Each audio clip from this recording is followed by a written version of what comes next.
O DEA pode ser usado na andropausa? Pode, não, deve. Porém, a gente nem chama mais de andropausa, né? Esse nome é um nome que nós não utilizamos. Mas o DEA, no homem, ele não tem o mesmo efeito com relação à produção de testosterona da mesma forma que tem na mulher.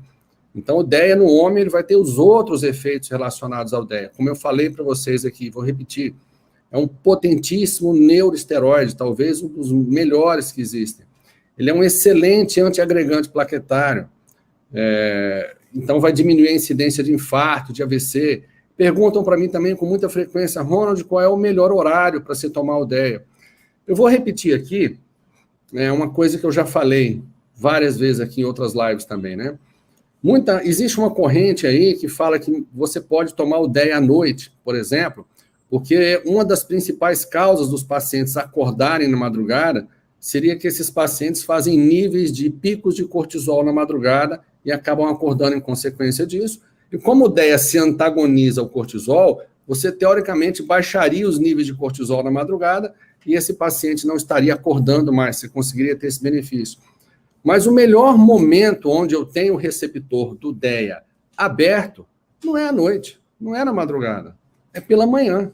Então, não existe essa situação de eu desperdiçar um hormônio para poder combater um efeito relacionado aí ao cortisol, se eu tenho um outro hormônio que é espetacular para poder fazer esse serviço, esse trabalho, que é de abaixar os níveis de cortisol na madrugada. Aliás, a função desse hormônio é essa, que é a melatonina.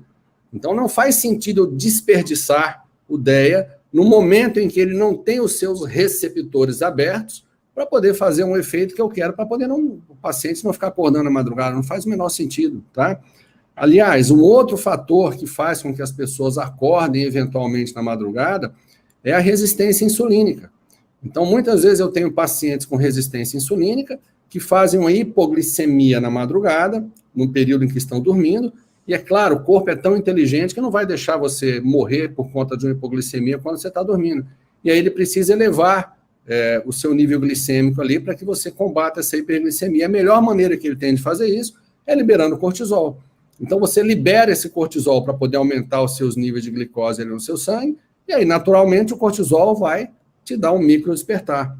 Então é isso que acontece. A gente tem que avaliar a fisiologia de uma forma muito mais ampla. Não pensem, pessoal, não fiquem pensando em hormônios com efeitos pontuais. Eles têm olha, todos eles se comunicam. O nosso corpo, ele se comunica em todas as situações. Então, a fisiologia bioquímica deve ser sempre observada nessas situações, tá?